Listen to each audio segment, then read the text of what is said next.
it's such a blessing to talk on this topic because I do lots of things in my writing and speaking ministry, but my heart of hearts is for children of divorce. So that's who I feel most connected to. And I feel like there's so many of us, not necessarily identifying as such, but pretty much our entire lives are affected by that fact. So my name is Sarah Geringer, and I am a Christian writer, speaker. I have a podcast. One of my podcasts is for adult children of divorce, but I'm surprised.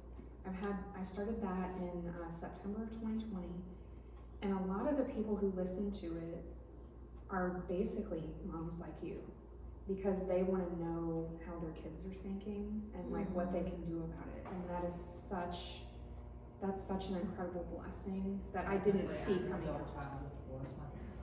Okay. When I was early 20s. Okay. Any of the rest of you, any of your parents divorced? No? Okay.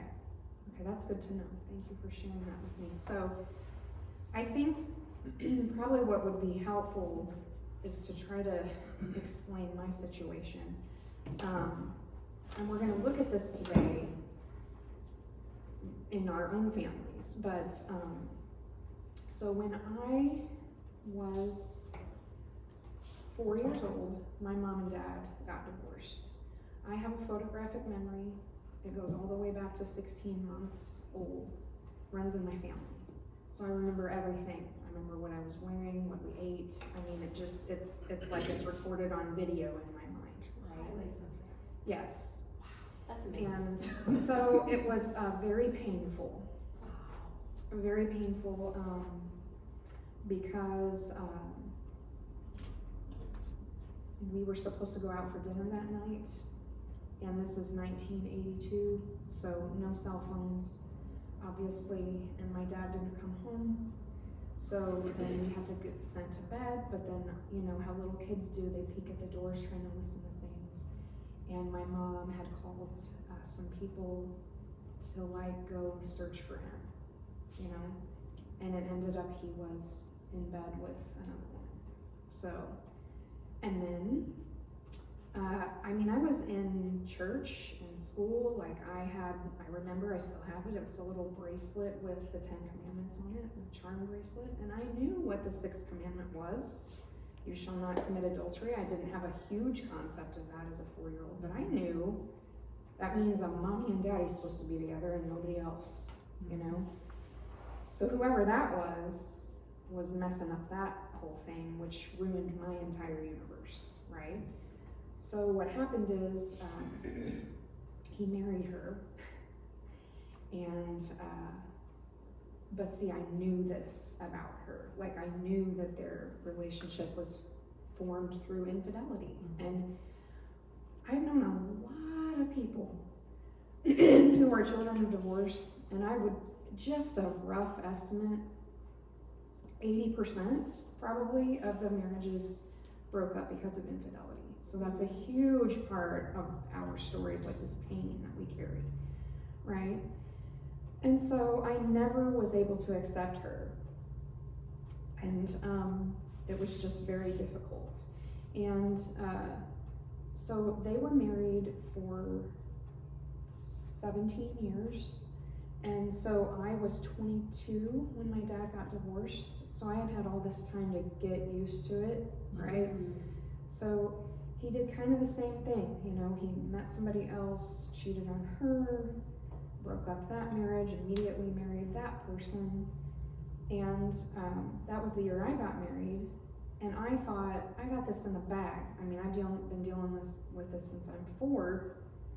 It took me 10 years to adjust to that marriage. So I don't really think that kids ever get over this. I'm just being honest. I know this is heavy and sad, but I think for those of you who are stepmoms, it's so important to understand that because you can minister to them knowing that. You can minister in more effective ways, I think. Another thing that's important in my story is this was a generational cycle. So my father's parents had gotten divorced, and it was an ugly, messy, horrible thing, you know. And I married a child of divorce because I'm like, they're gonna get me better than people who aren't. But I came into it unhealthy, and so did he. And so, unfortunately, my marriage of 22 years ended in divorce this year due to infidelity and due to alcoholism. So I tried everything I could, everything under the sun, knowing all this stuff, to try to keep our family together, but sometimes it doesn't work. It just doesn't. And I think what it has done, even though this year has been horrifically difficult for us, now I see it from the other side. Because I think there's a lot of people who have gotten divorced who didn't want to, just like me. Even though I was in a bad situation, I never wanted divorce, particularly for my kids, because I knew it would introduce suffering into their lives that would never end, you know? But I don't think that, we know that the Bible says that God hates divorce, but he doesn't hate divorced people. And he certainly does not hate children of divorce. He wants to draw us all back into his arms and comfort us. And I think really the only way that we can find healing for our hurts is through the God of the Bible. It's just not possible. The world can't offer it to us, but he can. I was just listening to a podcast on the way here, and the speaker brought up Psalm 27:10, which is one of my favorite verses. It says, "Though my father and mother forsake me, the Lord will hold me close." And I've turned to that many, many times because unfortunately, most of my family relationships are broken. I have had to put two no contact relationships into effect this year. So I lost those and my husband. I mean, it's been terrible. So if I didn't have God, I wouldn't have anything. I don't think I would have stayed sane, honestly. It's that hard. And it's been hard for my kids too. But I think my kids are 18, 16, and 14. And I made a decision years ago to talk to them about the truth of what has happened in our families, and in my own family, their dad being an alcoholic. Because I thought, if I just say nothing and wait till they're 18 years old, first of all, they're not going to trust me because they're going to think I've held all this stuff in. And second of all, they're not going to learn from it as they go. Exactly. So the good thing is I gave them age-appropriate knowledge. And I did worry about how would they look at their grandparents if they know this, how would they? But now that they're all old enough, they have come up with their own opinions, but I had to plant those seeds very intentionally and carefully. And make sure they know the truth before they form it. Yes, because as you're probably all well aware, if you have toxic people in your family, they're not going to be speaking the truth. They're going to be shading the truth to make them look good. And kids don't understand that difference. So they need us as parents to decipher that. Those people, they trust them, so they wouldn't expect them to lie to them. Exactly. Or to allow them to believe. Yes. This just happened this month. And I said, have I ever lied to you about anything I've told you? No, Mom. So I said, so who's lying? You don't want to say that's your grandparents. Yeah. But that's sometimes how it is. You know? Yeah. So anyway, I'm gonna get back to my talk.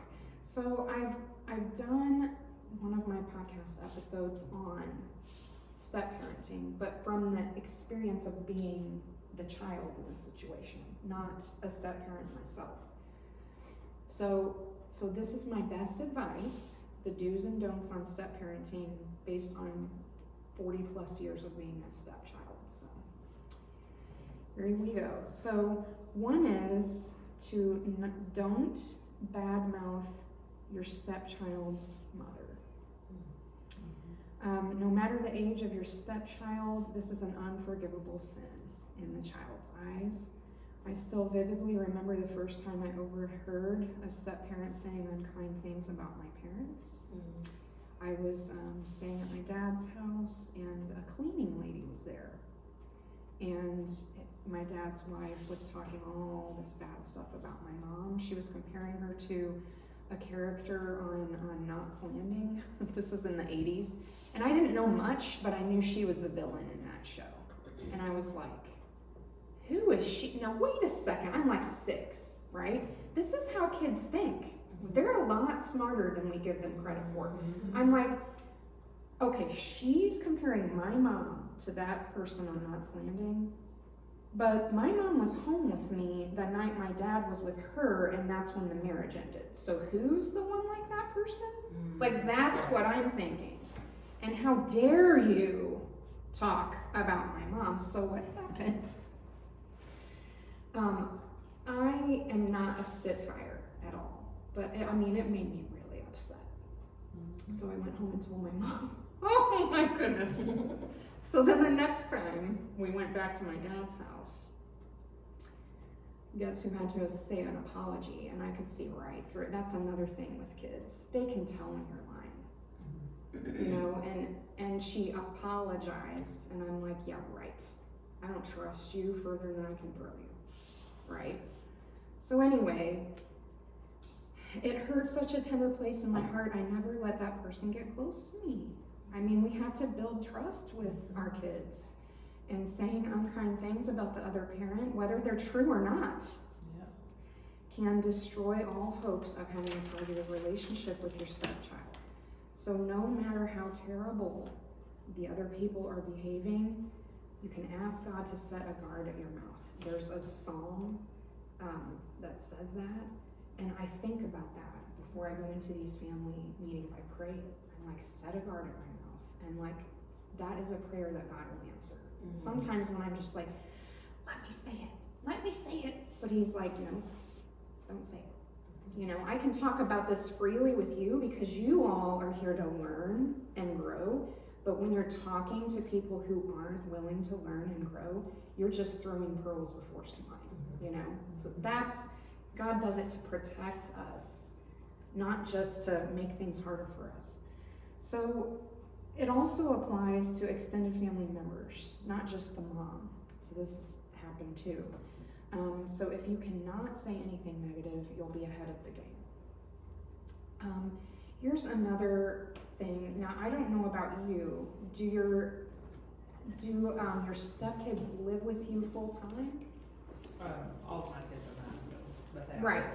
yes. My stepdaughter lives with us, like, she stays the night at our house 7 out of 14 days, but she rides the bus to our house every day after school, and the days that she's with her mom comes and gets her around 5 o'clock. So Okay. she's with So us about a lot. half the month. Yeah, and like through the summer she's at our house every day, and like because her mom works, so I'm a stay-at-home mom, so Yeah. I'm the caretaker. Right. And your situation? Very similar. My husband actually works on a towboat, so she stays with us, you know, when my husband's home, everybody's at the house, and then whenever he's gone on the boat, she goes to her mom's house, but kind of like Alona, her mom works, so during school she drops her off at my house before she goes to work so that I can get her to school, and then she did just this year she just rides the bus to her mom's house because she's not there very long before her mom gets home because she's about to be 14. And then she comes during the summer and breaks to the house a lot too because I'm home during the day. Her mom's at work. That's such a blessing. It really is. Because my grandparents helped do that. So I think that anytime that you can help out like that, you just become an anchor in that kid's life. So that's really good. So my second don't is don't complain about times that your stepchild's with you. Every wife I know wants more quality time with her husband. I know that I did. But it's unwise to express this sentiment in front of your stepchild. Your stepchild is probably already feeling in competition with you for their dad's attention in a real deep down place. Like they might not even be able to verbalize that, but that's an internal struggle that they have. And so this was true when I was a child, and I deeply resented the comments made along those lines. Like, I'd rather be with you and not have the kids this weekend. Hated hearing that. So if you can resolve to make positive comments and refuse to complain with your stepchild, you're continuing to build that trust. And you can strive to help them feel valued and accepted, and you can plan quality time with your husband when your stepchild is at his or her other parent's home instead. And just a note about feeling valued and accepted. So I read this in Ann Voskamp's new book, Waymaker, and it's something that psychologists talk about all the time, but it's 4 things that all of us need every day of our lives.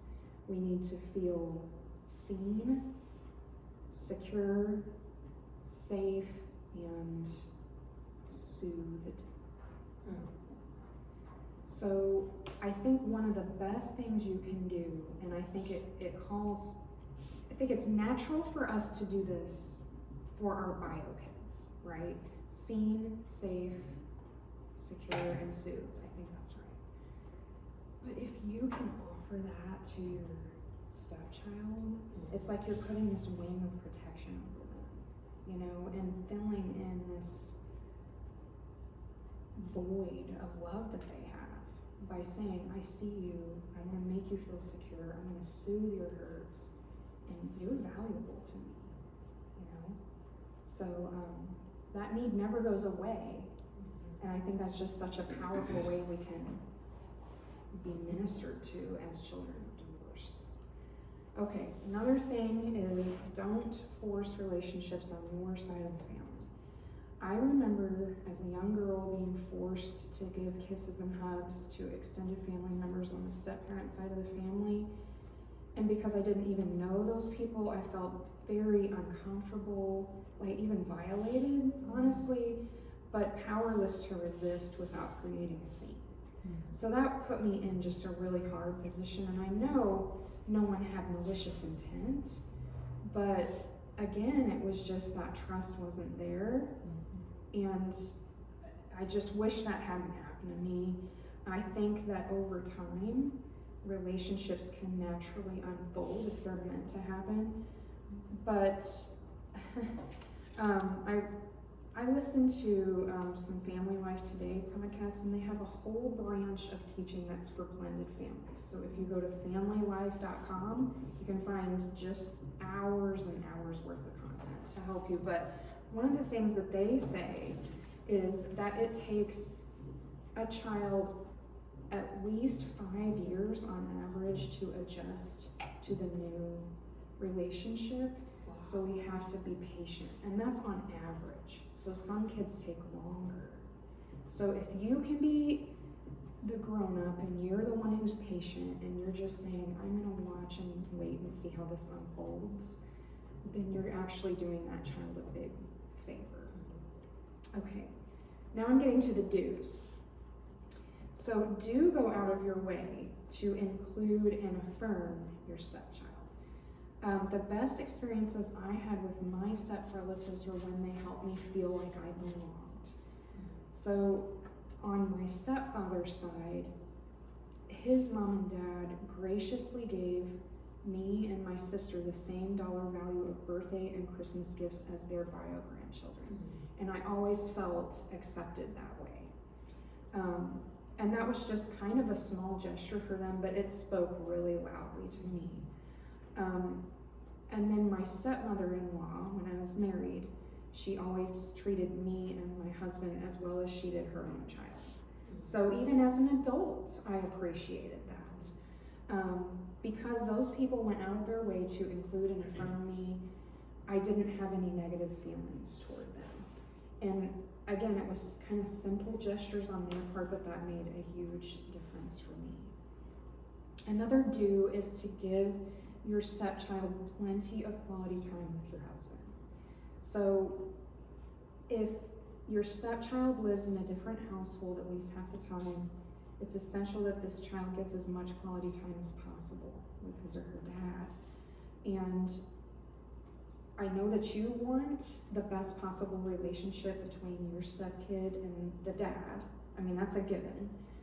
So if you can actually foster that by suggesting, why don't you take her out to whatever? You know, why don't you do whatever you want with her this weekend? I'm gonna stay here and get some stuff done around the house. Like that's, I don't think dads necessarily think of that themselves. So it's like if we can just maybe once a month just kind of get that started, that'll do a huge amount of good, I think. And I said, you know, I told you it took me 10 years from 22 to 32, and one of the things that made it so hard is because my dad's wife was extremely possessive of his time. And so even as a 20-something, 30-something, sometimes I just wanted to talk uninterrupted to my dad for half an hour without her there. You know, it's not like it is a whole day, you know, but just give me some quality time with my dad and don't bug me. It's a conversation that she can't hear, it's just you didn't want to have to fight for his attention. Well, that was how I connected with my dad in high school. We'd have these kind of brainy chats about what was in the news or whatever, and I didn't, it's like, what are you doing here? You know, and I only get to see my dad now as a, you know, a young working professional. It's not like I spent a ton of time with my extended family. And so when she's breathing down my neck, it just increased my irritation by like 10-fold, you know? So yeah, it's important no matter how old they get, I think. So the last do is do work hard at creating a peaceful atmosphere. So a stepchild usually receives his or her step status through trauma, such as divorce or death. And it will take years for those wounds to heal. So by working very hard to create a peaceful atmosphere, you can help your stepchild heal faster. And I've really this year, you've been focused on wilderness, so I've been focused on shalom. So the biblical concept of peace is not just a relief from anxiety or sitting on a beach in Florida, which sounds pretty nice. I'm not dissonant, right? But it's more, the biblical concept of shalom is everything is whole and in its right place. It's like all things are just perfectly aligned. And when I think about that in my situation, I don't have a lot of peacemakers in my family, but I try to be the peacemaker. So before I go in, this verse, Romans 12:18 NIV, has stuck with me for a long time. If it is possible, as far as it depends on you, live at peace with everyone. So that doesn't leave anybody out. But I love that Paul was so honest when he wrote this verse. He says, if it's possible, because maybe it's not, you know? And as far as it depends on you, he's saying, you only have so much. Like, it does take the other person doing their part, and you just do what you can. Then live at peace with everyone. So I've tried. I don't think I've done a perfect job, but overall I'm pretty proud of my track record. And honestly, my 3 kids are my harvest now. You know, I've been doing a lot of research on attachment theory. So there's anxious attachment, avoided attachment, secure, and I can see that because of this effort that I put into my kids, I'm not bragging, my counselor has actually told me this year, because of that intentional effort to say, I want to break the cycle with you.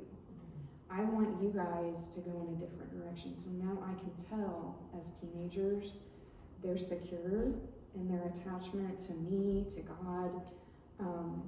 So all that fruit of that labor is now paying off. But I can tell you, when I was in MOPS, I was terrified. You know, I'm like, I'm gonna do everything I can, but I don't know how they're gonna turn out.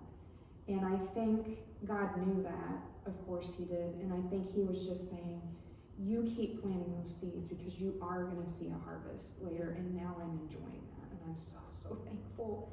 My kids are they're just amazing people, so I just say that to encourage you, because it's really hard to lose sight of that, I think, when your kids are this little. You just keep being faithful, and God will be faithful to you. So the last thing I want, this is an activity, you don't have to do it now, but I discovered this concept in this book, Emotionally Healthy Relationships. So he talks about a genogram, okay? So it's like a family tree, but it's like the emotional baggage family tree. So if people will tell me, like my two boys have girlfriends and they're like, okay, and they're from like, you know, nuclear families. So they're like, now who's related to who? Like they'll go, they're like, so I had to actually draw it out for them.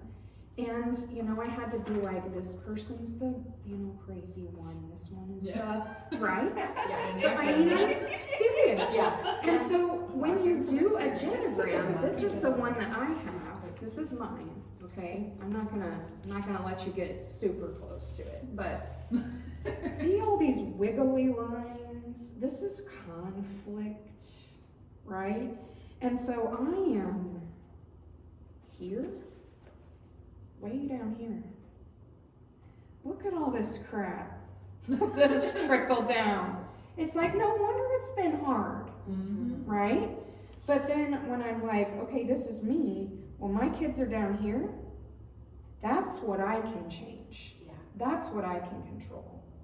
I can't do anything about this other than heal from it and learn from it. I can't change it, but I can change it moving forward.